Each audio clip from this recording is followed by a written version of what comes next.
되겠습니다. 마지막이 되겠습니다. 우리는 천국이 어떻게 생겼고 천국을 어떻게 해가고 천국은 누가 가고 그동안 이제 쭉 여러분과 말씀을 나눴어요. 오늘은 천국은 어떻게 생겼는가? 천국은 어떻게 생겼는가? 여러분, 천국은 새 예루살렘 또는 도성 이렇게 성경은 표현하고 있어요. 그래서 하나님의 도성이라는 책이 있잖아요. 하나님의 도성이라는 아주 유명한 책입니다만은 도성, 쉽게 얘기하면 도시, 우리가 번역하면 뭐 도시 이렇게 되겠습니다. 도시, 도성, 하나님의 도성, 하나님이 다스리는 어떤 도시 이렇게 이제 표현을 하고 있습니다. 성경은 물리적으로 천국을 묘사하기도 해요. 물리적으로 오늘 여러분들이 읽은 말씀처럼 물리적으로 묘사합니다. 그러나 대부분은 비유적으로 성경은 묘사하고 있습니다. 물리적으로 묘사하는 군데는 많지 않아요. 천국의 외형적인 모습은 여러분 오늘 말씀을 읽으셨다시피 계시록 22장, 21장, 22장 걸쳐서 나온 요 구절이 천국에 대한 외형적인 모습이에요. 주로 외형적인 모습. 그 성곽은 벽옥으로 지어졌다. 또 그 도성은 순금으로 지어졌다. 또 맑은 유리 같다. 그리고 그 도성의 성곽에 기초석이 있어요. 여러분 성곽에 기초석이라는 게 있잖아요. 기초석은 이러이러한 보석으로 단장되어 있다. 첫 번째 그 기초석은 벽옥으로 되어 있고 12번째 기초석은 자수정으로 되어 있다. 다 보석입니다. 보석 이름들이 나오죠. 이렇게 천국은 어떤 흙이나 어떤 돌이나 어떤 철로 지어진 게 아니라 천국은 보석으로 지어졌다라는 외형적인 묘사를 하고 있어요.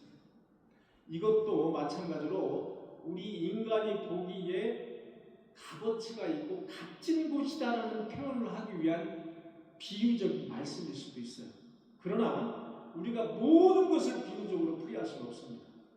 성경은 이렇게 물리적으로 이러이러한 곳으로, 더군다나 여기 보면은 첫 번째 기초석은 벽옥이요, 마지막은 자수정이요, 또 몇 번째는 비추요, 이렇게 이제 나열한 거 보면 이것은 비유적이라는 표현보다는 천국은 이렇게 물리적으로 이렇게 보석으로 꾸며져 있다는 것을 우리가 알 수가 있는 대목들입니다. 그 다음에 요한계시록 22장 1절에 보니까 오늘 여러분 읽으신 말씀이죠. 그가 천사갑니다. 그는 천사예요.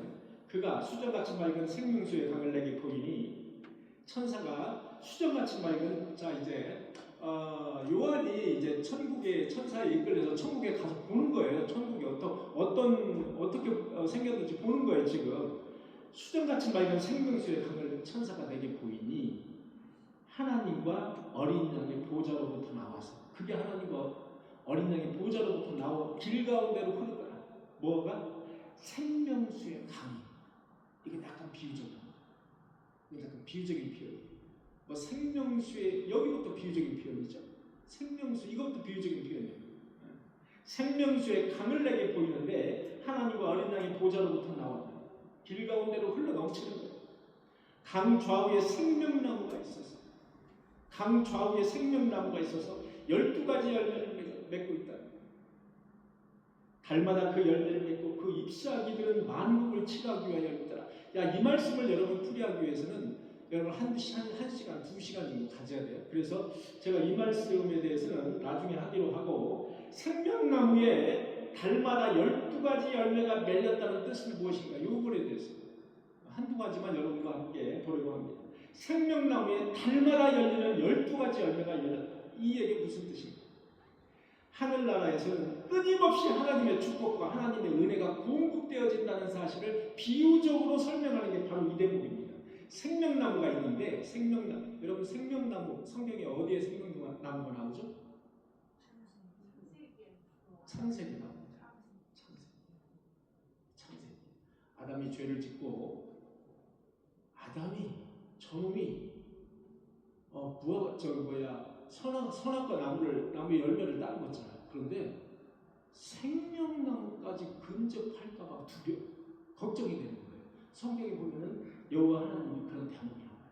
그래서 생명나무에 근접하지 못하도록 불과 칼을 갖다 거기다가 설치하고 있어요. 불칼을 설치하고. 여기에 생명나무가 나오는 대목이에요. 그래서 여기 보면은 생명나무에 달마다 12가지 열매가 맺는다. 자, 이것은 하나님께서 하나님 나라에서 끊임없는 하나님의 축복, 하나님의 은혜가 공급되어진다는 사실을 비유적으로 설명하는 게 바로 달마다 12가지 열매가 열린다는 거예요. 달마다 12가지 열매. 하나님의 그 끊임없는 하나님의 축복과 하나님의 은혜가 철철철철 넘쳐 흐른다는 것을 비유적으로 표현합니다. 자, 그 다음에 잎사귀는 만국을 치료한다. 이것도 무슨 잎사귀가 있는데 강마다 강가에 잎사귀가 있다는데 잎사귀가 있는데 그 나무 잎사귀들은 만국을 치료하기 위하여 이게 무슨 뜻입니까? 자, 일단 치료하다라는 그 단어가 나오는데 여러분 치료하다는 헬라어로 테라페이아라는 뜻이에요. 테라페이아. 여러분 텔라피스 들어보셨습니까? 테라피스라고 하죠. 우리나라 말로. 테라피스 많이 들어보셨죠? 테라피스에서 뭐 합니까? 마사지 받고 치료해요. 아, 저도 한번 가보고 싶어요. 마사지 받고 치료하고 치유합니까? 회복하죠. 피부를. 그래서 여러분 테라피스는 테라페이아에서 나온 헬라에서 나온 그 말을 우리가 따다가 지금 테라피스라는 그런 용어로 영업을 하고 있죠. 이 단어의 본래 뜻은 회복이라는 뜻입니다. 회복. 그래서 잎사귀는 만국을 치료한다는 뜻은 여러분 성도들이 나중에 여호와의 그날에 성도들이 천국에 가는데 어떤 성도는 속에 암을 지닌 채로 여러분 가는 성도도 있겠죠. 어떤 성도는 어렸을 때 가는 성도도 있겠죠. 어떤 건 장애를 가지고 있는 성도도 있을 거예요. 어떤 성도는 나이가 연세가 많아서 이렇게 돌아가시는 성도도 있죠. 자, 그런데 여기 만국을 치료한다라는 의미는 성도들의 병과 상처와 장애를 치료하고 회복시킨다는 의미예요. 무슨 얘기인지 아시죠? 성도들의 장애와 병과 여러 가지, 특히 어렸을 때 죽는다 하더라도 그 성도가 천국에 갔을 때는 어렸을 때의 모습으로 가는 게 아니라 아주 건장한 20, 30대의 나이로 간다는 거예요. 그 치유가 된다. 테라페이아, 치유돼서 간다. 그걸로 인해서 그 뜻으로 잎사귀는 만국을 치유하기 위해서 있다는 거예요. 만국을 치유하기 위해서 잎사귀들이 치료하기 위해서 있다. 여러분 스웨덴볼이 지난 주일에 제가 말씀드렸죠. 스웨덴볼이 이 천국에 대해서 가장 많이 묘사한 그 신학자 중에 한 사람이 이제 스웨덴볼인데, 스웨덴볼이가 갔더니 제1천국, 제5의 1천국이 있고 그 다음 밑에 2천국이 있고 3천국이 있다는 거죠. 근데 천국과 천국 사이에는 오갈 수가 없다 그렇게 얘기했어요. 1천국에 갔더니 자, 이렇게 써놨습니다. 가장 놀라운 특징은 지상 건물과 비교되지 않을 만큼 밝고 빛나고 아름다웠는데 모든 것들이 형형색색 광채를 바라고 있더라. 정원에는 꽃이 만발하고 큰 수목과 포도원들이 있었고 영인들이 그곳에서 살고 있었는데, 영인들은 누구냐면은 우리 예수 믿고 천국에 간 그 사람으로 영인이라고 지칭을 했어요. 영인들이 그곳에 살고 있었는데 그들의 의상은 대개 눈과 같이 희며 영락없이 광채가 나고 있었다. 여러분 천국은 광채가 난다는 건 틀림없어요. 성경에 나와 있어요. 요한계시록에 나와 있어요. 천국은 여러분 이런 전기가 없는 곳이에요. 그런데 너무나도 밝은 광채가 나는 거예요. 왜? 예수 그리스도에게서 나는 광채가 너무나도 밝고, 근데 예수 그리스도뿐이 아니라 저나 여러분들에게서 나는 발광체가 나요. 여러분들 스스로가 빛을 발하는 거예요. 그 발광체. 거기서 나는 뿐만 아니에요. 거기뿐만 아니라 모든 것들이 발광체가 나요. 천국에는. 그러니까 안 밝을 수가 없어요. 천국은 놀라운 것은 천국에는 노인과 어린아이가 없으며 모두가 청춘 남녀로 20, 30대로 보였다. 이렇게 기술하고 있어요. 물론 제가 스웨덴 무리의 이 말을 전적으로 제가 신봉하거나 스웨덴 무리의 신학을 제가 신봉하는 사람은 절대가 아니에요. 단지 천국에 대해서 이렇게 설명을 해놨기 때문에 성경하고 아주 유사하고 비슷한 대목이에요. 성경에도 이런 말씀들이 여러분 요한계시록에 있거든요. 그래서 모두가 청춘 남녀로 20, 30대로 보였다.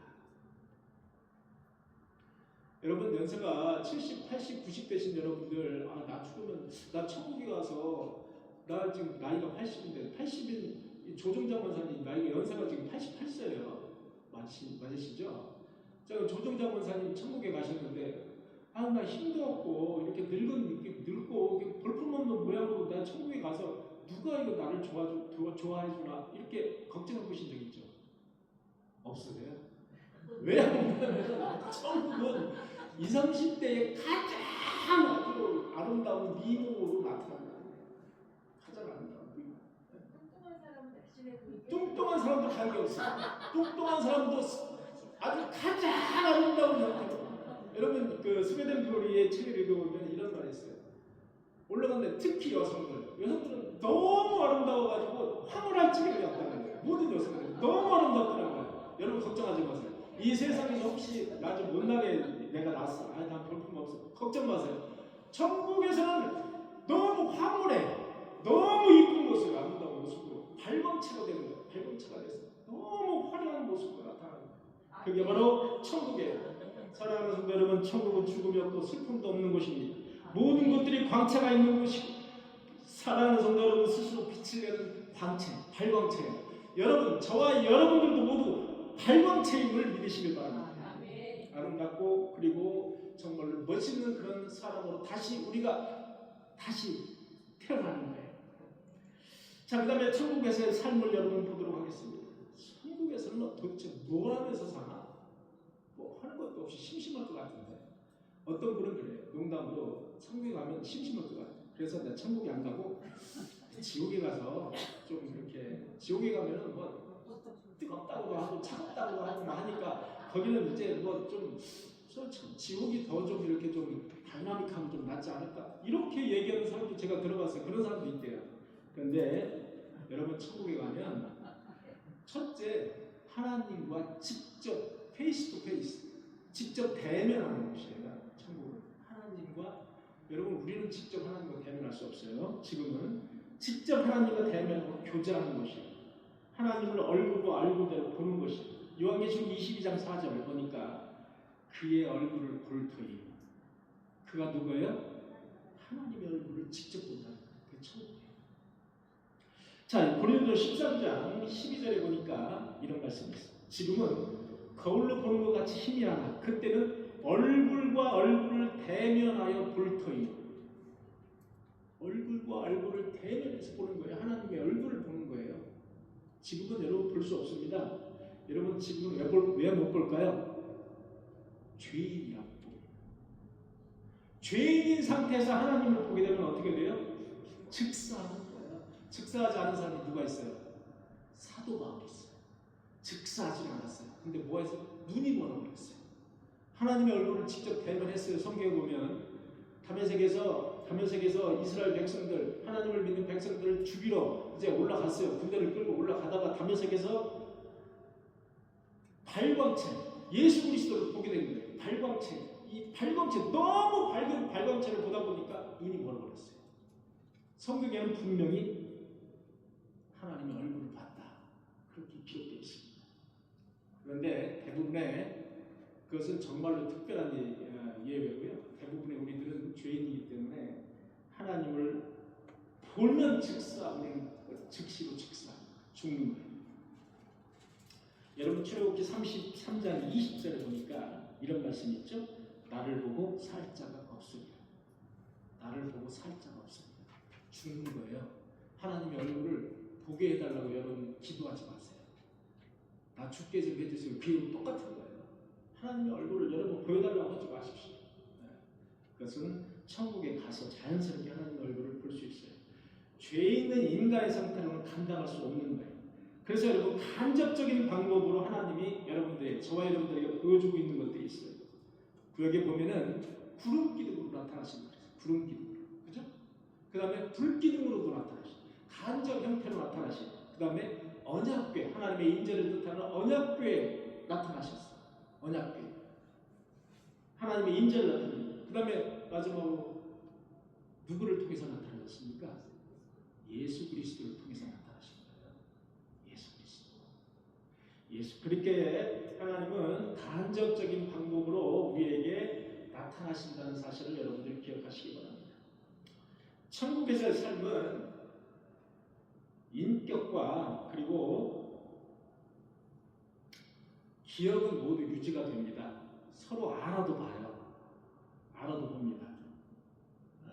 인격과 기억이 다 유지돼요. 여러분 부자와 나사로 거지 그 비유를 보면 알 수가 있죠. 거기 보면은 다 기억하고 있어요. 부자가 지옥에 가서 다 기억하고 있는 거예요. 다 기억하고 있어요. 그 다음에 천국은 각 사람에게 상급과, 여러분 상급이 있는 건 아시죠? 이제 상급과 해야 될 역할이 있습니다. 해야 될 역할이 있어요. 해야 될 역할이. 천국은 노는 곳이 아니라 하나님이 주신 역할이 있습니다. 여러분 달란트 비유 보면은 이런 비유가 있죠. 10달란트 받은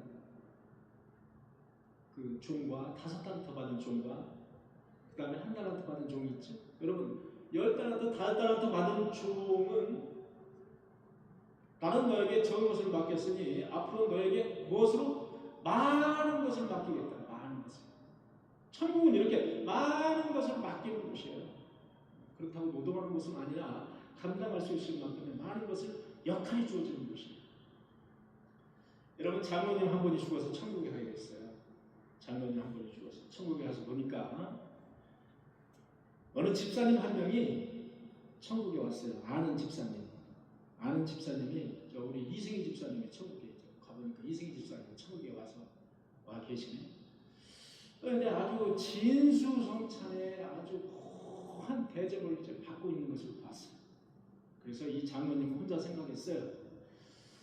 그래, 나는 이 세상에서 저 집사님보다 그래도 계급이 높았으니까, 그래도 장로니까 나에게는 훨씬 더 좋은 그런 대접을 나는 받을 수 있겠구나 하고서 이제 천국에 갔으니까 이제 기대를 했어요.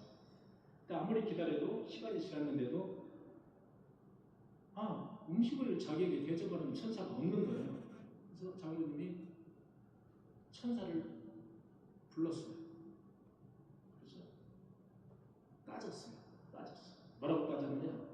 나는 이 세상에 살 때 저 집사님보다 내가 일도 많이 하고 그리고 내가 계급이 높았는데 왜 나에게는 밥도 안 주고 이렇게 대접이 이렇게 현찮냐?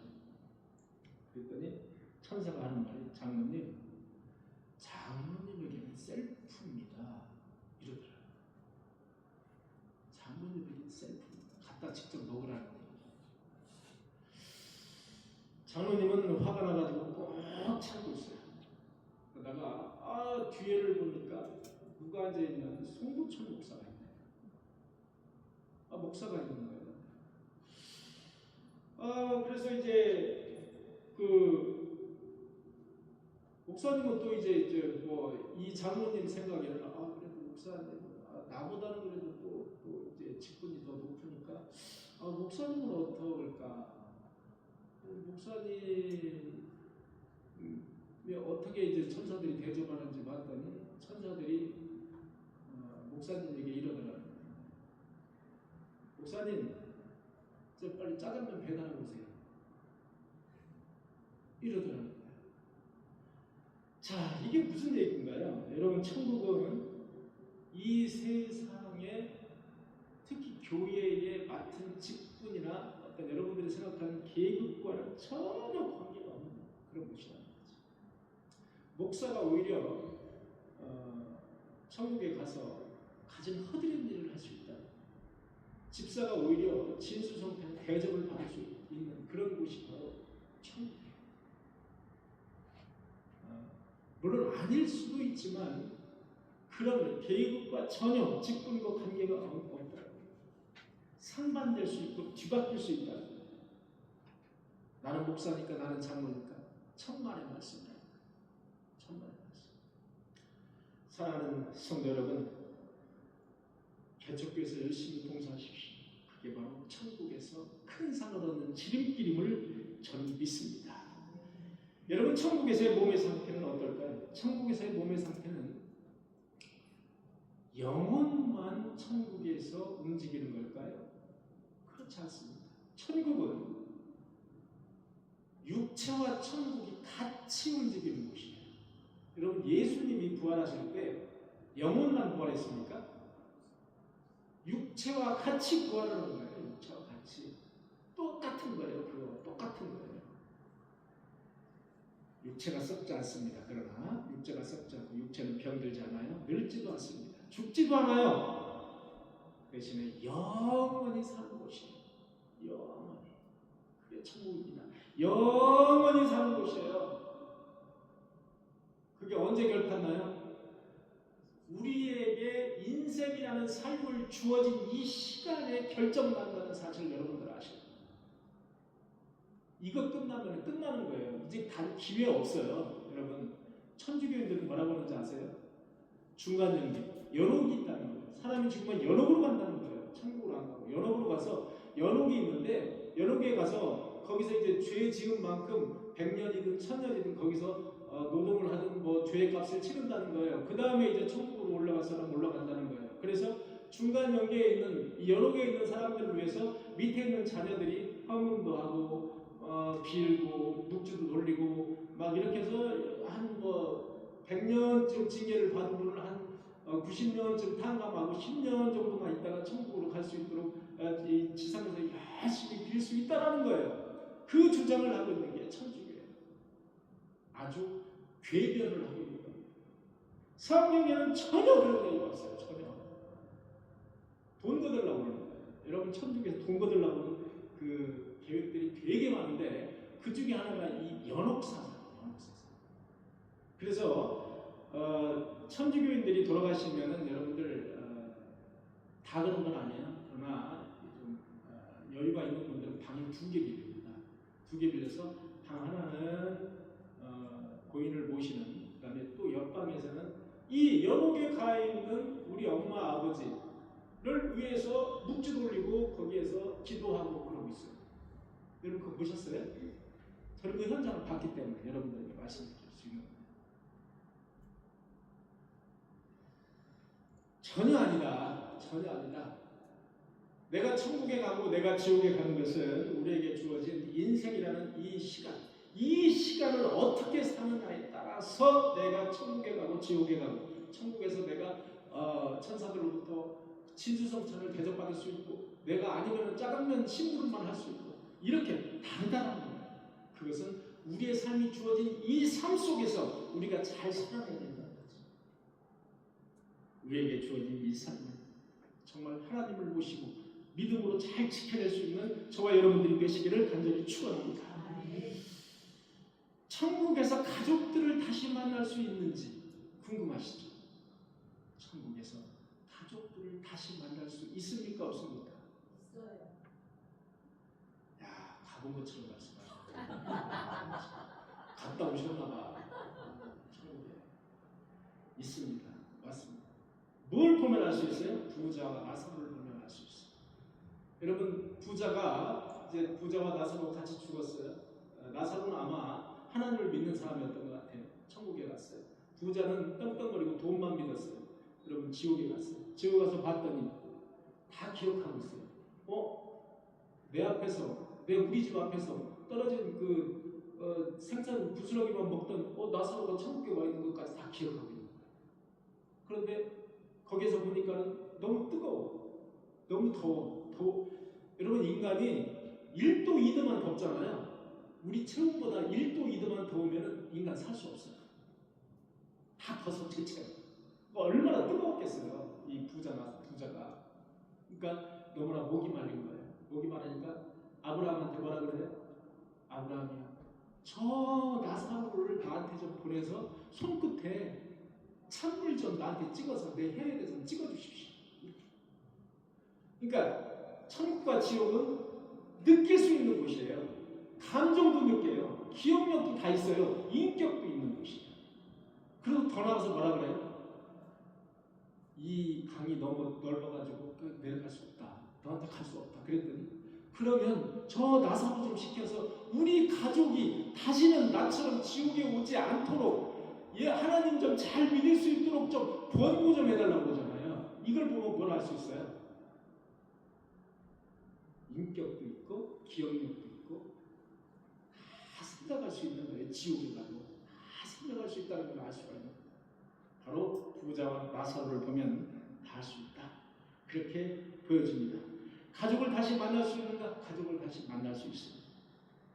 제자들이 변화산에서 모세와 엘리야와 예수 그리스도가 변화산에서 대화하고 있는 장면을 봤어요. 제자들이. 그죠? 대화하고 있는 장면을 봤어요. 서로 알아본다는 거예요. 누가 서로 알아봐? 예수님과 엘리야와 모세는 한참 떨어진 사람들인데 서로 알아본다는 거죠. 서로 알아보는 거예요. 알아볼 수 있는 거예요. 자, 이거 뭐 더 이상 이야기하면 되게 시간이 지체하니까 서로 이야기하는 장면을 보는데 서로 세 명이 다 알아보는 거예요. 되게 오랜 세대가 떨어져 있었잖아요. 떨어져 있는 분들이 알아보고 대화하는 거예요. 그래서 천국에서 가족을 알아볼 수 있는 당연히 알아본다. 당연히 알아본다. 그러니까 천국에서 부부관계는 어떨까요? 자, 이 세상에서 부부였어. 또는 이제 한 분이 돌아가실 수도 있고요. 부부관계였었어요. 이 땅에서 결혼 제도는 이미 끝이 났다고 봐야죠. 그런데 천국에서 부부관계는 어떨까요? 천국에서 두 분이 다 천국에 올라가서 천국에서 만나면 물론 더하려고 좋겠지. 그런데 한 분은 천국에 한 분은 또 지옥에 있어. 어떨까요? 감정 상태가 어떠냐는 제가 여러분들에게 여쭤봐요. 그 감정 상태가 어떨까? 슬플까? 아니면 괴로울까? 이 얘기를 여러분들에게 여쭤봐요. 천국은 슬픔과 괴로움과 아픔이 없는 곳이라고 그랬는데 어떨까? 마태복음 22장 3절에 보니까 부활 때는 장가도 아니가고 시집도 아니가고 하늘에 있는 천사들과 같으니라. 여러분, 우리 이 세상에서의 인간의 지금 삶의 형태, 삶에 느끼고 있는 감정이 천국에 가면 승화된다. 여러분, 승화된다 그러잖아요. 슬픔이 그대로 슬픔이 남아있는 게 아니라는 거죠. 다 기쁨으로 승화되고 아름다움으로 승화되는 거예요. 그래서 천국에서 예를 들어서 남편이 지옥에 가 있어요. 나는 천국에 가 있어요. 그렇다 할지라도 아픔이 없다는 거죠. 슬픔이 없다는 거예요. 만약에 그렇다면 내 아들은 지옥에 가 있어요. 천국에 가보니까 나는 천국에 가 있는데 아들이 지옥에 가 있어요. 그럼 여러분 어떻겠어요? 천국에 가 있는 거 무슨 의미가 있어요? 야, 내가 지옥에 갈 테니까 너 천국으로 와라. 지금 부모 같으면 다 그렇게 생각하잖아요. 내가 대신 지옥에 갈게. 이렇게 생각하고 남잖아요. 그렇지 않다는 거죠. 우리 인간의 감정이 상당히 슬픔과 아픔은 상당히 지워진다. 그걸 아셔야 됩니다. 부부의 감정이나 정욕, 또 이기심, 내가 독차지하고 싶은 이기심, 이런 것들이 눈높듯이 사라진다. 천국에서는 부부로 묶인 독점적인 관계가 존재하지 않습니다. 그게 바로 이기심인데 그것이 존재하지 않는 곳이에요. 필요가 없어요. 천국은 더 이상 우리 육체적인 관계가 필요 없는 곳이에요. 왜냐하면 왜 우리 여러분 이 세상에서는 육체적인 관계가 필요하냐면은 이 세상에서는 계속 생산을 해야 되기 때문에 그렇습니다. 하나님은 우리에게 모리알같이 번성하리라고, 자녀가 번성하리라고 약속하셨죠. 언약의 약속을 주셨잖아요. 우리는 번성해요. 그런데 천국은 그런 곳이 아니에요. 전혀 그럴 필요가 없어요. 그러니까 뭐가 없어요? 정욕이 없는 거예요. 천국은 정욕이 없어요. 그러니까 독점력이 없는 거예요. 우리 마누라를 내가 끝까지 내가 데리고 서 이게 없는 거예요. 그게 없는 곳이 그거에 없는 곳이 천국이에요. 정욕, 질투, 시기, 그리고 감정적인 관계가 사라지는 곳이다. 그렇게 보시면 됩니다. 자, 그 다음에 믿지 못하고 죽은 사람들은 말할 것도 없죠. 한 번 죽는 것은 정해진 이치입니다. 그 후에는 심판이 있는 거예요. 죽음 이후에는 다시 선택의 기회가 여러분 있을까요? 없을까요? 죽음 이후에는 선택의 기회가 없습니다. 천주교가 믿는 것처럼 연옥에 갔다 하더라도 다시 연옥에서 뭐 거기에서 밑에 자녀들이 뭐 헌금하고 뭐 빌고 하면은 뭐 다시 천국으로 올라가는 이런 개념은 아예 없어요. 아예 없습니다. 그것은 아예 없어요, 여러분. 혹시나 뭐 이런 전혀 여러분 천주교에 가시면 아주 중요한 사상 중에 하나가 연옥 사상입니다. 중요한 사상 중 그거 비성경적입니다. 성경에 나와 있지도 않는 거예요. 죽음 이후에는 선택이라는 단어가 없고 선택이라는 기회가 없어요. 인생에 대한 시간이 주어졌을 때 여러분들 가장 좋은 기회예요. 이 기회를 놓치면 영원히 선택할 수 있는 기회가 없다는 사실을 아셔야 돼요. 후회해도 소용이 없습니다. 사랑하는 성도 여러분, 인생이라는 기회, 인생이라는 시간이 주어졌을 때 열심히 헌신하고 열심히 봉사해서 천국을 소유하시는 저와 여러분들이 되시기를 간절히 축원합니다. 복음을 알거나 듣지 못한 것까지 동일하게 정죄 됩니다. 복음을 알지 못하거나 복음을 듣지 못한 것까지 동일하게 모두 그런 사람들은 믿지 못했기 때문에 지옥에 갑니까? 이 소리죠. 그렇지 않습니다. 복음을 전혀 접하지 못한 사람들, 이거 지지난 시간에 한 것 같아요. 복음을 전혀 듣지 못한 사람들, 접하지 못한 사람들, 들어보지 못한 사람들, 아프리카에 있는 사람들, 저 북한의 오지에 있는 사람들, 아예 예수라는 단어를 모르는 사람들, 이 사람들 어떻게 해요? 들어보지 못한 그런 사람들의 최종 판단은 하나님의 손에 달려 있습니다. 하나님이 주신 뭐가 있다 그랬죠? 양심이. 그래서 이 세상에 살면서 양심이 중요해요. 양심은 누가 주신 거예요? 하나님이 주신 거예요. 여러분, 하나님의 품성 중에 하나님이 우리 인간의 형상대로 지음을 우리 인간은 받았죠. 그 중에 하나님의 품성이 있어요. 하나님의 품성이 여러 가지가 있는데 그 품성 중에 가장 중요한 그런 것이 양심이라는 거예요. 양심. 여러분, 우리 여러분 양심이 좀 찔리는 거 있잖아요. 살다 보면 양심이 찔리는 행동. 그것을 가능하면 하지 말아요. 왜냐하면 하나님의 품성에 어긋나는 거예요. 그게 어긋나는 거예요. 그런데 그 양심은 누구에게나 있어요. 나쁜 놈이, 나쁜 사람이든 뭐 좋은 사람, 다 누구에게나 양심이 있어요. 가능하면 양심에 찔리는 행동을 하지 않아야 된다. 죽으면 즉시 천국으로 가는가, 즉시 연옥으로 가는가? 죽으면 즉시 가는가, 아니면 중간 단계를 거치는가? 중요한 질문 중에 하나예요. 죽으면 즉시 천국으로 가는가, 아니면 즉시 연옥으로 일단 가서 연옥에서 뭐 좀 연달을 하고 다시 천국에 가든 지옥으로 가든 하는가? 이 얘기예요. 아주 중요한 질문 중에 하나입니다. 후자로 말씀드린 부분은 성경에 없는 겁니다. 없어요, 성경에. 그러니까 여러분, 연옥이니 중간 연계니 이런 얘기하는 것은 전혀 성경 이치에 맞지 않다. 그것은 아니다. 죽으면 즉시 영혼은, 육체는 땅으로 가고요, 영혼은 즉시 천국과 지옥으로 갈라져. 그리고 나중에 여호와의 날에, 쉽게 얘기해서 심판 날에 영혼이 다시 육체가 부활해서 만나는 거예요. 뭐처럼? 신비처럼 만나는 거예요. 예수님이 부활하셨던 것처럼 그렇게 만나는 거예요. 그래서 영원히, 물론 심판을 거쳐야 되겠습니다만은 영원히 하나님과 동행하면서 사는 거예요. 그게 영생이라고도 하고 생명이라고도 합니다. 그래서 자, 부활의 몸은 어떨까? 천국에서 사는 우리의 몸은 어떨까? 예수님을 생각하시면 돼요. 예수님이 부활하신 몸을 생각하시면 되는 거예요. 예수님이 그 부활체로 승천하셨잖아요. 예수님이 육체를 가졌는데 어떻게 몸무게가 있을 텐데, 몸무게가 좀 적지 않을 텐데 어떻게 그 몸무게로 승천하냐? 그건 신비체로 부활하기 때문에 그렇습니다. 우리 인간.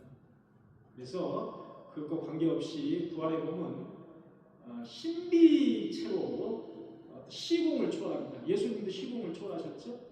갑자기 갈릴리 호수에 갑자기 나타나셨어요. 갑자기 나타나셨어요.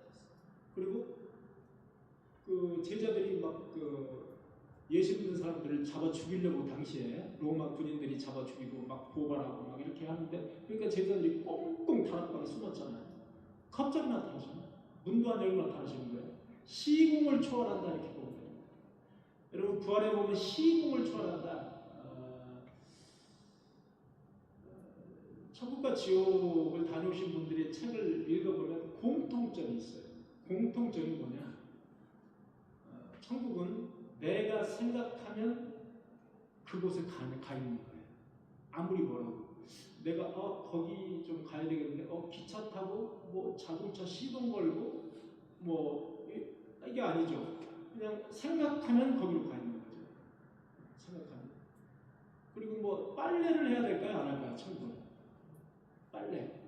여러분 여성분들 제일 싫어하는 게 빨래잖아요. 팍팍팍 문질러야 되고 빨래. 아니 오래 입으면 빨아야 될 거 아닙니까? 벗어서 팬티도 벗어서 빨아야지, 속옷도 벗어서 빨아야 되잖아요. 천국 어떨까요? 안 해도 되나요? 제가 스웨덴 보리책을 읽어보니까, 물론 이것은 여담이에요. 한 번은 천국에 갔어요. 천국에 갔는데 천사들이 아주 탐스러운 과일을 자기에게 주더라는 거예요. 아주 울긋불긋 빨갛고 그런 과일을 주더라는 거예요. 그래서 그 과일을 먹었어요. 여러분 천국은 과일을 먹고 밥을 먹을 수 있습니다. 그죠? 먹을 수 있어요. 여러분 먹는 재미가 또 만만치 않잖아요. 먹으면 쌀까요? 안 쌀까요? 별 얘기를 다 해야 되겠죠. 천국은 여러분 배설을 합니까? 안 합니까? 안 할 것 같죠? 예, 천국은 배설이라는 의미가 없다고 얘기해요. 성경에는 없습니다. 여담입니다.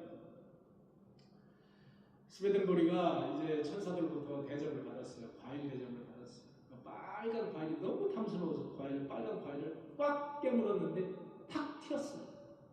옷에 다 묻은 거예요. 여기 하얀 옷에 다 묻어버렸어요. 그래서 이제 이 보리가 천사한테 닦을 좀 수건 좀 달라 그랬더니 닦을 필요 전혀 없다. 그래서 이렇게 보니까 없어졌더라고요. 없어졌더라고요. 천국은 그렇게 우리가 사는 이 세상의 어떤 그 루틴, 그 루트처럼 뭐 닦고 빨고 뭐 싸고 어떤 이런 개념이 아니라는 거죠. 그런 개념이 아니라 영원히 사는 그런 개념이기 때문에 그런 것들이 전혀 필요 없다. 먹는데 우리가 화장실 갈 필요가 없다. 없지만 화장실 갈 필요가 없는 그런 것이. 여러분 천국은 완벽한 사람이 가는 곳이 아니라 어떤 사람이 가는 곳이냐? 예수 그리스도를 붙잡는 사람이 가는 곳입니다. 여러분 천국은 완벽한 사람이 가는 곳이 아니에요. 저도 여러분들 앞에서 이렇게 말씀을 전하고 설교하고 하니까 저분은 아주 천국에 가더라도 제1천국, 소위 말하면 신성정 목사님이 얘기하는 제1천국, 12천국이 아니고 1천국에 가겠다 이렇게 생각하시면 큰 오산이에요. 저도 똑같아요. 여러분들하고 똑같은 사람이에요. 천국은 완벽한 사람이 가는 곳이 아니에요. 예수 그리스도를 끝까지 붙잡느냐 안 붙잡느냐 그거예요. 죽을 때까지 예수 그리스도를 붙잡느냐 안 붙잡느냐 이거예요. 붙잡는 사람이 갑니다. 붙잡는 사람이. 노면은 못 가요. 노면은 못 간다 이거. 여러분 오늘같이 이렇게 추운 날씨 있어요. 여러분 추운 날씨 오늘 반밖에 안 오셨죠? 성도 여러분. 제가 볼 때는 반 정도 오신 것 같아요. 제가 이제 걱정하는 게 그거예요. 제가 늦게 목회를 한 이유가 있어요, 여러분. 늦게 목회를 한 이유, 여러분들에게 몇 번 말씀을 드렸는데 오래전에 말씀을 드렸어요. 제가 늦게 목회를 한 이유가 있다고. 그 이유가 뭔지 아십니까? 제가 평신도로 수십 년을 제가 평신도로 섬겼잖아요, 교회에서. 주로 지휘자 또는 찬양하는 찬양사역자로 섬겼어요. 그런데 중요한 게 빠졌어요. 뭐냐? 천국이 있는가 없는가? 내가 천국을 갈 수 있는가 없는가? 이 질문이 빠졌어요. 나에게. 아마 목사님은 이야기를 했겠지만 저는 안 들어왔어요. 내 머릿속에 들어와 있지 않아요. 내가 죽으면 천국에 진짜 가는 건가? 천국이 진짜 있는가? 이 근본적인 질문이 저에게는 없었던 거예요. 그런데 제가 신학 공부를 하고 또 이제 쭉 이렇게 지금 목회 생활을 해보니까 이야, 이거 이 세상에서의 삶은 그림자에 불과한 거예요. 그림자에 불과하다는 거예요. 제가 그래서 늦게 이렇게 목표 활동을 하고 교회를 세운 이유는 우리 교회 나오는 사람들은 최소한 천국에 다 들어가는 그런 삶, 그런 성도가 되어야 되겠다는 생각을 가지고 제가 목회 생활을 하는 거예요. 교회를 설립하고 그런 겁니다. 딱 한 가지. 여러분, 그게 빠지면은 아무 소용이 없어요. 그게 빠지면 소용이 없는 거예요. 신앙생활 뭐들 합니까? 힘들게 신앙생활 뭐들 해요? 할 필요 없잖아요. 여러분 개인 모임이나 공동체 모임 이런 밖에 나가면 얼마나 많아요. 거기서 생활하고 그냥 거기서 교제하고 이런 게 낫죠. 뭐들어 힘들게 교회 와서 봉사하고 뭐들어 그래요. 그럴 필요 없어요. 단 한 가지예요. 딱 한 가지 여러분. 다른 거 필요 없어요. 천국 가기 위해서 신앙생활 하는 거예요. 천국 가기 위해서. 이거 이루지 못하면 헛수고예요. 헛수. 딱 한 가지라니까요, 여러분. 그런데 가장 중요한 것은 천국 가는 사람들의 행동을 보면 성도의 행동을 보면 안다. 여러분, 내가 집사다, 내가 성도다, 다 천국 가느냐? 천만의 말씀. 그 사람들의 믿음이 예수 그리스도를 끝까지 붙잡지 않고 그냥 이렇게 희미하게 그냥 이렇게 마치 일주일에 한 번 사람 만나는 것처럼 이렇게 신앙이 일주일에 한 번 나오면 괜찮게 한 달에 한 번 또는 생각나면 한 번 또 이렇게 나오시는 분들이 있어요. 절대 못 갑니다. 여러분, 그런 사람들은 못 가요. 왜 그러냐면 제가 여러분들에게 말씀드렸는데 주일에 예배에 나오시는 분들을 제가 정말로 존귀하게 보는 이유가 있어요. 주일에 예배 참석한다는 것은 무슨 의미냐면 내가 하나님을 믿고 있습니다라는 표시를 하는 거예요. 하나님이. 여러분, 하나님이 보실 때 내가 하나님을 붙잡고 있고 내가 하나님을 믿고 있습니다라는 표시가 뭐라고요? 주일 예배 참석하는 거예요. 주일 예배 참석하는 거예요. 그게 표징이에요. 표징. 내가 안식일을 지키는 표징이 주일에 안식일을 잘 지키는 거예요. 주일 예배를 지키는 거예요. 이게 표징이라고 해요. 그런데 날씨가 추면 안 나. 돈 벌어야 되니까 안 나. 또 내가 결혼식에 1년에 한두 번 있는 건 제가 이해를 해요. 이상한 핑계를 대고 또 안 나. 이런 분들 보면 내가 너무 불쌍한 거예요. 너무 내가 불쌍한 거예요. 지금은. 예전에는 제가 이런 감정이 없었어요. 지금은 내가 너무 불쌍해. 그럼 왜? 그 사람이나 나나 이 세상 삶이 얼마 안 남았어요. 여러분 얼마나 사시겠어요? 김영훈 집사님 앞으로 얼마나 더 살고 싶으세요? 혹시? 김영훈 집사님의 연세가 지금 78세예요. 자, 우리 김영훈 집사님이 앞으로 사시고 싶은 그 나이를 한번 말씀해 주세요. 저한테. 빨리 말씀해 주세요. 몇 살? 85세? 그러면 지금 연세가 73세? 76세. 76세면 85세까지 살고 싶다면 9년 남으셨는데? 그러면 하나님한테 그렇게 기도할게요. 9년 남았으니까 9년 우리 김영우 집사님 9년 동안 좀 이 세상에서 참 건강하게 사신다. 9년 후에 뿅 하고 데려가 주십시오. 이렇게 제가 기도를 해도 될까요? 여러분, 제가 나이가 이제 60이 넘었어요. 얼마나 살까요, 제가? 잘해야 20-30년 아니겠습니까? 잘해야 20-30년. 잘해야 20-30년. 아니, 정상적으로 살아도 내일 죽을 수도 있습니다. 정상적으로 살아도 20, 30년. 여러분들은 얼마나 사시겠습니까? 여러분 3, 40년 내에 여기 돌아가실 분들 저도 마찬가지잖아요. 얼마나 많아요 돌아가실 분. 여러분 3, 40년 눈 깜짝하면 10년 가더라고요. 보니까 5년, 10년 눈 깜짝하니까 가요. 1년은 뭐 그거 아무것도 아니에요. 1년은. 제가 드리고 싶은 이야기는 이 세상에서의 그 시간, 이 삶은 너무 그냥 금방이야. 너무 금방. 그냥 안개와도 같아. 맞아요. 아침에 끼는 안개. 요게 1시간, 2시간 있으면 싹 걷잖아요. 없어지잖아요. 안개와 같은 거예요. 우리 인생이 그렇다고. 제가 요즘 주위에서 이렇게 돌아가시는 분들 보면 그냥 저분 돌아가실 분이 아닌데 언제 돌아가신 거예요? 여러분 죽음은 우리에게 이렇게 갑자기 닥치는 것이지 죽음이 예고되거나 예견되지 않습니다. 우리가 이렇게 살아서 하나님을 잘 믿을 수 있을 때 열심히 하나님을 믿으며 봉사할 수 있는 저와 여러분들이 되시기를 간절히 축원합니다. 아멘.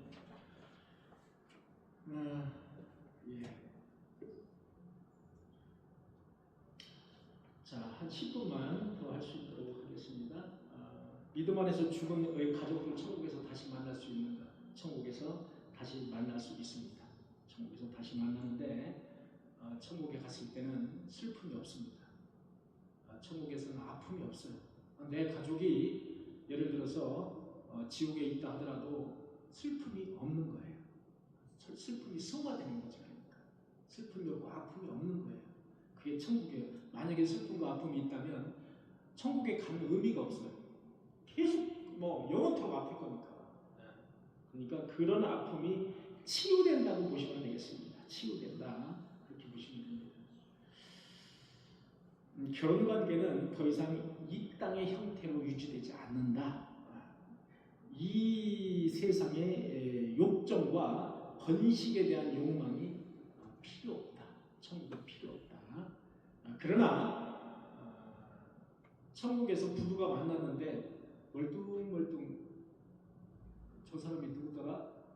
저 사람이 어떻게 천국에 왔지? 이렇게 이상한 눈으로 바라보는 게 아니라 지상에서 우리가 맺었던 그 관계, 사랑의 관계는 사라지지 않고 있는데 그 사랑의 그 감정이 지상에서의 사랑의 감정이 아니고 순수한 고차원적인 사랑의 관계로 발전해서 있다는 거죠. 그래서 보고 싶다느니 자고 싶다느니 자식을 낳고 싶다느니 어떤 그런 관계가 아니라는 거예요. 이 세상에 어떤 그런 관계는 끊어진다는 거예요. 이제 완전 끊어진다는 거예요. 사실 이것도 제가 더 이상 말씀드릴 수 있는 대목은 아닙니다. 왜냐하면 성경에는 이거에 대해서 구체적으로 나와 있지 않기 때문에 다만 우리가 유추해서 해석을 할 수 있을 뿐인 거예요. 여러분들 그렇게 이제 아시면 되겠습니다. 사랑하는 성도 여러분, 우리는 왜 이렇게 천국의 세계에 대해서 눈을 뜨지 못할까요? 인간은 컴퓨터를 두드리고 인터넷을 검색하면서 자기가 가장 똑똑하고 가장 현명한 사람이라고 자부하면서 살고 있습니다. 그게 인간이에요. 그러나 시간은 똑딱똑딱 흐르면서 죽음의 시간이 나에게 다가옵니다. 그날이 오면 성도들은 천국으로 가는 비행기를 타야 합니다. 그러나 공항에 도착해서 자신의 비행기표가 예약되어 있지 않다는 사실을 공항에 가서야 아는 사람들이 있습니다. 공항은 뭐예요?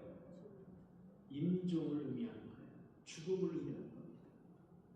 비행기표를 타기 위해서 공항에 누구나 가야 되는 거예요. 그런데 공항에 가보니까 비행기표가 내 표가 예약이 안 돼 있어요. 얼마나 슬프고 당황스러울 거예요. 내 비행기표가 없어요. 천국으로 가는 비행기를 타야 되는데 내 비행기표가 없는 거예요. 그 사람은 어디로 가야 돼요? 지옥으로 가야 되는 거예요. 지옥으로 가야 돼요. 지옥으로. 대단히 불행한 사태입니다. 대단히 불행한 사태.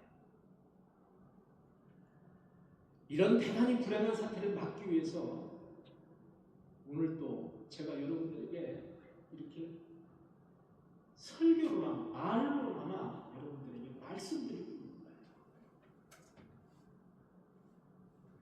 천국으로 갈 수 있는 이 주옥 같은 시간은 바로 지금 우리 삶에 달려있다는 사실을 아셔야 됩니다. 바로 지금이 기회예요. 기회 없어요, 이제는. 바로 지금이 기회입니다. 저의 이런 설교가 가장 똑똑하면서도 가장 헛똑똑한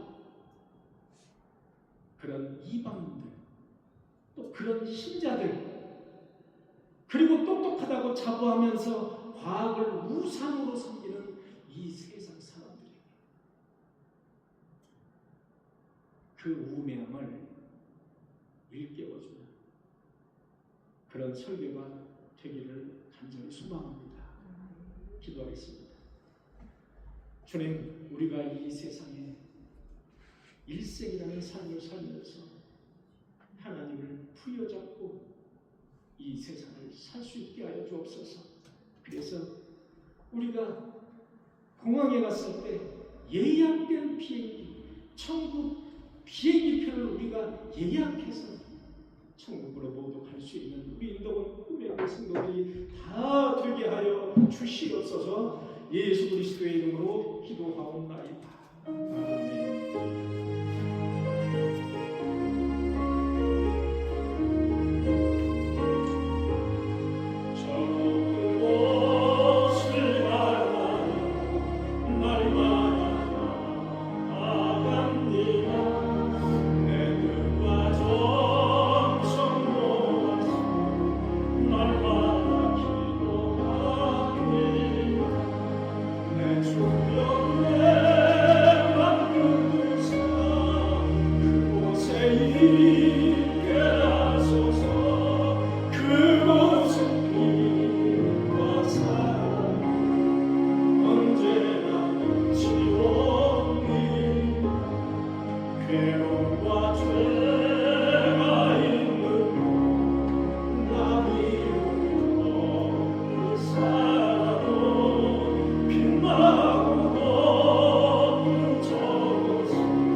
주님께 맡기는 삶이 되게 하여 주옵소서. 믿음이 뒤처지지 않는 그런 성도가 될 수 있도록 우리에게 더욱더 확고한 믿음을 허락하여 주시옵소서. 지금은 거울로 보는 것 같으냐, 그때는 얼굴과 얼굴을 대하여 볼 것이다. 우리는 누구나 그날이 오면 공항에 도착해서 이미 예약된 천국행 비행기를 타야 합니다. 그런데 공항에 도착해서야 예약된 비행기표가 없다는 사실을 알게 된다. 얼마나 슬플까요? 얼마나 가슴이 아플까요? 인도원 꾸미의 성도들 모두 예약된 천국행 비행기표를 미리 확보하였습니다. 이 세상에서의 삶도 주님 안에서 기쁘고 행복한 삶을 살 뿐만이 아니라 천국에서도 영원히 하나님과 동행하는 그런 삶을 살게 하여 주시옵소서. 모든 것이 주님의 것임을 시인해서 11종목을 주님께 드립니다. 쌓을 것이 없다고 쌓을 것이 없도록 복을 부어주시겠다고 약속하신 말라기의 말씀을 우리 11조를 드리는 그 손길을 통해서 이루어 주시옵소서. 감상문과 성경문과 주일봉을 구별해서 주님께 드립니다. 주님, 새해에는 하나님의 은혜가 강물처럼 뚝을 넘어서 나의 가정을 넘어서 이웃과 친척과 가족 친지들에게까지 하나님의 은혜가 흘러 넘칠 수 있는 귀한 한 해가 될 수 있도록 주님께서 지켜주시옵소서. 신년 기도 제목을 주님께 올립니다. 문모님 집사님이 신년 기도 제목을 주님께 올립니다. 주일 성수를 통해서 믿음이 성장하기를 원합니다.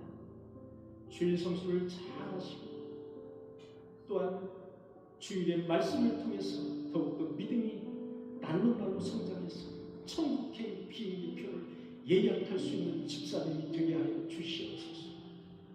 남편 조흥석 성도님과 두 자녀 가정이 예배에 참석하기를 원합니다. 남편 조흥석 성도님을 주님께서 기억하셔서 이 세상에 인생이라는 삶을 살 동안 하나님을 붙잡고 하나님을 의지하면서 살 수 있고, 그래서 천국행 비행기표를 예약할 수 있도록 주님께서 인도하여 주옵소서. 가정과 식구들이 건강한 한 해가 되기를 원합니다. 강건하게 하시고 화목하게 하셔서 하나님을 경배하며 하나님께 영광 돌리는 가정이 되게 하여 주시옵소서. 믿지 않는 신의 조성의 가정, 조성자 가정과 동서 윤미와 가정, 여동생 문영미 가정, 그리고 남동생 문흥상 가정이 구원을 얻을 수 있도록 인도하여 주시옵소서. 주님, 우리 문모님 집사님의 간곡하고 간절한 기도에 주님께서 응답하여 주시옵소서. 이 세상에서 이방인으로 살면서 하나님을 믿지 않고 살다가 천국에 가지 못할까 두렵습니다. 주님, 그들 다 같이 천국으로 갈 수 있도록 주님께서 축복하시고 인도하여 주옵소서. 큰사위 김영배 안정된 직장과 많은 일거리를 얻기를 기도합니다. 큰사위 김영배 성도가 있습니다. 안정된 직장을 얻어서 하나님께 영광 돌리는 그가 될 수 있도록 도와주옵소서. 둘째 사위 김중희 7월에 자리 이동이 있는데 귀한 자리에 뽑힐 수 있도록 주님께서 허락하여 주옵소서. 큰 사위 둘째 사위가 이렇게 이 세상에 살 동안 하나님으로부터 큰 축복을 받아서 하나님께 영광된 삶을 살 수 있도록 주님께서 축복하여 주시옵소서. 집사님이 영위하는 금정수산이 좋은 자리로 이동해서 장사가 잘 될 수 있기를 희망하면서 주님께 소원기도를 드립니다. 주님, 금정수산이 더욱더 장사가 잘 되고 이 세상에서 풍성한 축복을 받아서 하나님께 영광 돌리는 귀한 우리 금정수산이 될 수 있도록 60배, 100배의 결실이 있도록 주님께서 축복하여 주옵소서. 둘째 딸 가정에 태문이 열리기를 기도합니다. 아직 둘째 딸이 태문이 열리지 않아서 주님께 간곡하게 기도합니다. 태문이 열리게 주님께서 도와주시옵소서. 한나의 기도로 사무엘이라는 걸쭉한 주님 주의 종이 태어났듯이 주님, 우리 둘째 딸에게도 태문이 열려서 하나님께 영광 돌릴 수 있는 귀한 자녀가 될 수 있도록 주님께서 도와주시옵소서. 우리 부모님 집사님이 올린 간곡한 기도의 제목들을 주님께서 보시고 하늘문을 활짝 여시고 축복하여 주시옵소서. 이상희 집사님 주님께 기도합니다. 저희 몸과 저의 가정의 건강을 하나님께서 지켜주옵소서. 딸 정은이가 믿는 배우자를 만날 수 있도록 허락하시고 새로운 직장도 허락하여 주옵소서. 꿈의 교회가 양쪽으로 부흥되게 채워주시옵소서. 주님, 이상희 집사님 이제 암 치료를 위해서 병원에 입원해 있습니다. 여호와 라파가 되시는 주님, 치유의 주님, 주님께서 이상희 집사님 치유하여 주시고 회복시켜 주옵소서. 그래서 하나님이 살아계시다는 사실을 그가 믿고 증거할 수 있도록 주님께서 인도하여 주시옵소서. 몸과 마음 강건하게 하시고 이 세상 사람들로부터 조롱당하지 않도록 하시고 하나님을 믿는 자녀로서 더욱더 들어가도 복을 받고 나와도 복을 받고 이 세상에서 우뚝 설 수 있는 귀한 자녀가 되게 하여 주시옵소서. 김순주 청년이 있습니다. 취업할 수 있도록 주님께서 인도하여 주옵소서. 가정의 물질적인 문제가 해결되고 어머니의 보험의 일이 잘 풀릴 수 있도록 주님께서 축복하여 주옵소서. 아빠가 하는 일도 잘 되고 건강한 가정이 되기를 소원해서 주님께 기도의 제목들을 올립니다. 우리 김순주 청년, 주님께서 사랑하시오니 주님 좋은 곳에 취업할 수 있도록 원하는 곳에 취업할 수 있도록 주님께서 축복의 문을 열어 주시옵소서. 가정의 물질적인 문제가 해결되는 진심으로 감사를 드립니다. 2026년 한 해도 이 가정이 축복의 해가 될 수 있도록 주님께서 축복하시고 인도하여 주시옵소서. 김혜진 청년이 있습니다. 학교에서 좋은 선생님으로 인정받기를 원합니다. 동해에서 하나님께 예배하며 남자친구와의 관계 설정도 잘 되어지기를 원합니다. 가족의 건강과 긍정적으로도 힘들지 않도록 행복한 일상이 될 수 있도록 주님께 간구하며 기도합니다. 우리 김혜진 청년, 주님께서 함께 하시고 축복하셔서 좋은 선생님으로, 훌륭한 선생님으로 제자들을 잘 가르칠 수 있도록 주님께서 인도하여 주옵소서. 그 가르치는 현장에서도 하나님을 전도하며 하나님께 영광 돌릴 수 있는 귀한 자녀가 되게 하여 주시옵소서. 주님, 한 해도 많은 기도 제목들을 가지고 주님께 기도합니다. 못하실 일이 없으니 못하실 것이 없으신 주, 한 해 간구하는 기도 제목들을 주님께서 꼭 이루어 주시옵소서. 그래서 기쁨으로 하나님께 영광 돌리는 한 해가 되게 하여 주시옵소서. 특별히 태문 열리기를 소원하는 기도 제목들이 있습니다. 하나님께 간구함으로 태문이 열렸습니다. 사무엘이라는 한 시대의 핵심적인 선지자가 탄생했듯이 한나처럼 하나님께 간구하는 그런 성도가 되게 하여 주옵소서. 그런 어머니가 될 수 있도록 주님께서 축복하여 주시옵소서. 믿지 않는 가정을 위해서 기도하는 제목들이 많이 있습니다. 하나님을 믿는다는 것은 이 땅에서 소망을 심는 것이고 겨자씨 하나를 심는 것이나 다름없습니다. 보이지 않는 겨자씨가 큰 나무가 되듯이 믿지 않는 가정에 겨자씨를 심는 심정으로 하나님의 복음을 심게 하여 주시옵소서. 가정이 복을 받고 물질적으로도 안정되기를 원하는 기도 제목들이 있습니다. 여호와를 의지하면 복이 있으리라. 물가에 심기운 나무가 그 뿌리를 강가에 뻗는다고 말씀하십니다. 잎이 나고 꽃이 피며 풍성한 열매가 60배 100배 열린다고 말씀하십니다.